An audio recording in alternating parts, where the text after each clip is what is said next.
See you at our upcoming Women and Wealth Masterclass happening on 7 September at SACC Shah Alam. Assalamualaikum and hello lovely viewers.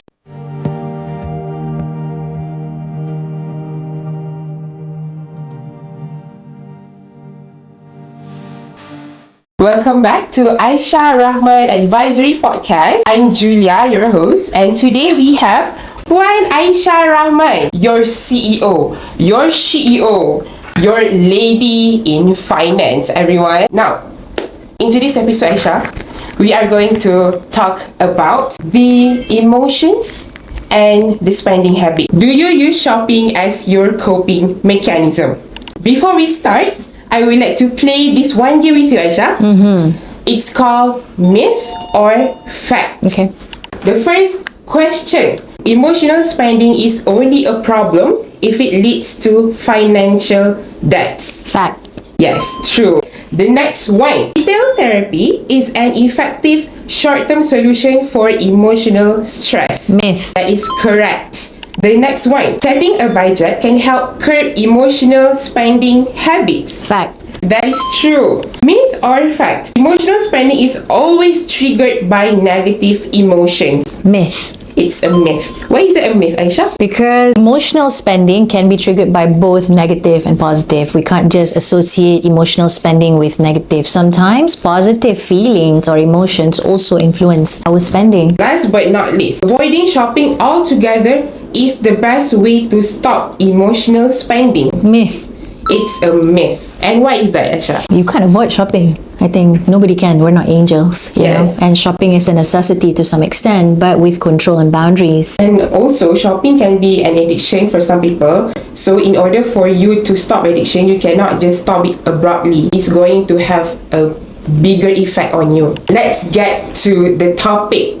What is the meaning of emotional spending? Instead of calling it emotional spending, let's call it spending in general. You can either go spending or emotional spending. Let's drop the emotional for now and go to spending. We all have to spend. But sometimes, due to certain situation, crisis, or the phase in your life that you're at, your spending can be above average. Or it's very rarely that people spend beneath lah or below. It's always above or average. So when we say emotional spending, it means that we're going above average. Some of us, or maybe let's use my case study as an example. In the past, I was one of those who did emotional spending because I had no control over my emotions. Finance wasn't the issue, it was the emotions that was an issue to me. And I did not realize that my emotional, mental health, well-being, internal crisis was affecting the way I was spending because I used credit cards, cash, or spending as a coping mechanism. So if we're going to blame our poor financial habits, it's actually not. Emotional spending is actually about managing our emotions first,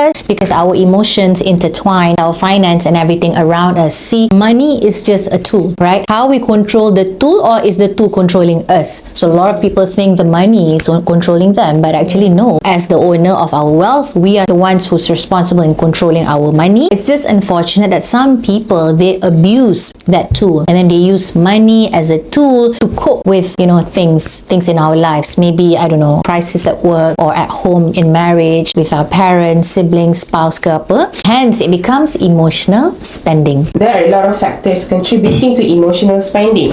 What are the feelings that you might have, or most people would have, whenever they do this habit, whenever they succumb to this bad habit of theirs? Again, I don't want to call it good or bad. I mean, in our class, we never label something. It's just a phase. We call it helpful. We call it even more empowering words. We use more empowering words, helpful or unhelpful, because whatever we say, it goes into our subconscious. So unhelpful spending or helpful spending, I think at the end of the day, it goes back to literacy as a word. And then maybe in our class, Women and Wealth Workshop, we use financial literacy as a tool to then enter the emotional space. See, for example, Julia, if it's a bad day, right, you baru kena dengan your boss, and then it's payday. Likely petang, If you're in a shopping mall, would you, I don't know, I deserve self-care ke apa, ada tak? Yeah, most likely. Most likely. So it actually depends on the day, payday, and what happened that day. So emotional spending ni dia macam stock market juga, dia fluctuate. But if it's a constant thing, then it becomes a problem. But if it's a one-off thing whereby you dah account, like for example, my own budgeting kan, I ada satu line, suka hati kau nak buat apa Aisya, that fund, I dah prepare dah fund tu, nak buat apa-apa, I tahu budget I banyak ni. If it's something that you have accounted for, budgeted for, suka hati you lah nak emotional spending. In fact, I don't even won't tag it as emotional spending. I just call it as a spending or expense that I have accrued for. However, a lot of people without literacy and awareness within, they do not account that spending. Hari-hari healing sampai pagi, hari-hari bad day, hari-hari self-care. Lama-lama bila semua ni add up, then it becomes a problem. Becomes a financial problem, because we do Women and Wealth Workshop every other month. In fact, we're running our next Women and Wealth Masterclass happening the 7th September. So tickets are available at the link below. Tiba-tiba iklan sekejap. But having said that, this is something that we have facts to back it up, because we empower this small quantity of women, tapi dia bukan pasal small ke tak, dia pasal quality base yang betul-betul nak look within and be responsible over their wealth and their financial problems, because a lot of people blame. They don't take accountability and responsibility. If you want to play that game, itu terpulang lah, tapi you akan forever main that game sampai ketua lah, you akan macam duit tak cukup, or orang lain is the problem, I'm never the problem. Tapi if you want to be like our students in Women and Wealth Workshop from cohort 1 up to cohort 6, we're launching our cohort 7 soon, then you are the ones yang lain, meaning you macam okay, whatever masalah orang lain, I think it's time that I look internally, maybe I'm the problem, right? From there baru kita boleh tengok financial literacy, emotional literacy, spiritual literacy dan pelbagai. So what Aisya said, we can learn that ways to stop our emotional spending. One of the ways is to have allocated costs for that, so that you can have the room for you to pamper yourself after a bad day maybe, and then creating a budget lah, senang cakap. Other than that, Aisya, do you have any other recommendation for people to try to stop this, might I say, unhealthy spending habit? This is dedicated to staff kerajaan.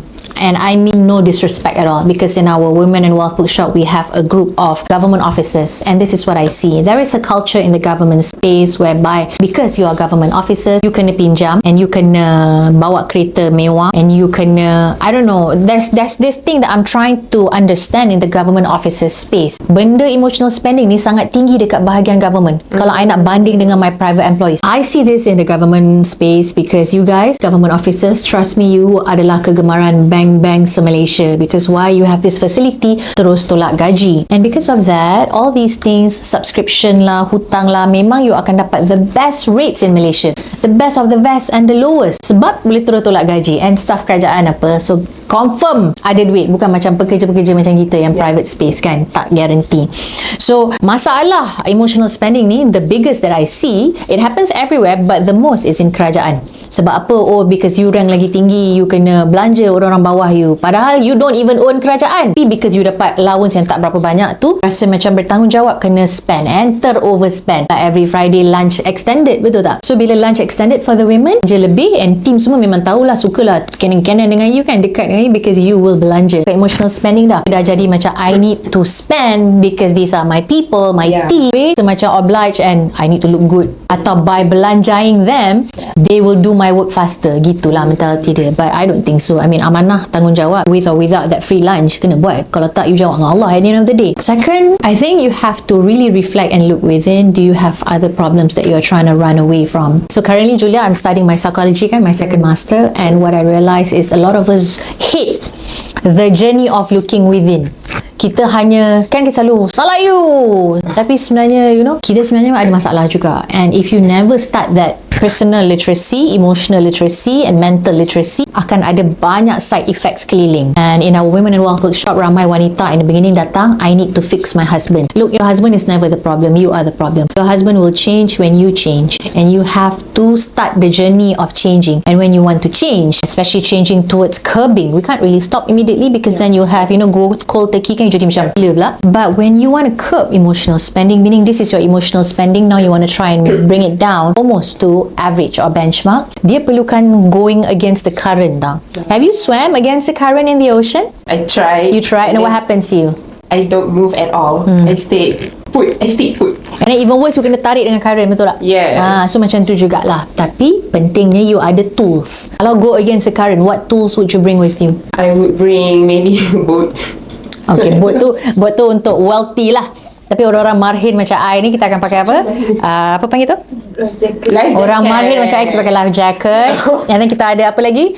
Snorkeling. And then kalau ada fin lagi laju. So those are the tools. So similarly, in emotional spending, you have to have the tools. One of the tools is financial literacy and financial planning. And where do you get that? Obviously, Women and Wealth Workshop. In our Women and Wealth Workshop, kita memang ajar budgeting. Tapi please lah, budgeting kita tu like 2% je out of the entire module. Budgeting ni dia lagi deep. Orang ingat, alah tulis je lah bayar apa bulan-bulan. Itu basic lah, anak I pun boleh buat. Tapi ni new level. So kita punya budgeting is different and it gives you a bigger picture. Dia macam you zoom out. You macam, oh my god, I'm such a mess. I'm in a mess. And that's what our students get. And Alhamdulillah, we're very happy because through that exercise, that's our second month module, diorang lebih dapat clarity.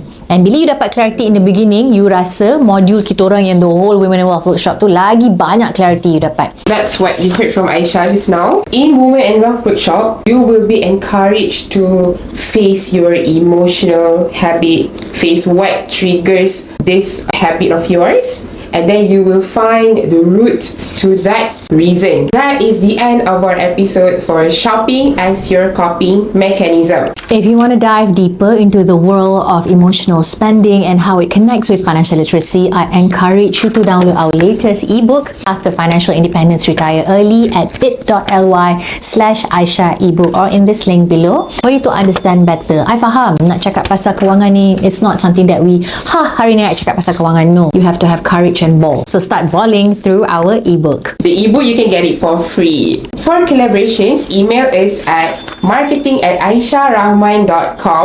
Don't forget to subscribe, leave comments, and share the podcast with your friends and with your family. See you at our upcoming Women and Wealth Masterclass happening on 7 September at SACC Shah Alam. You can get your tickets in the link below. Bye! Bye!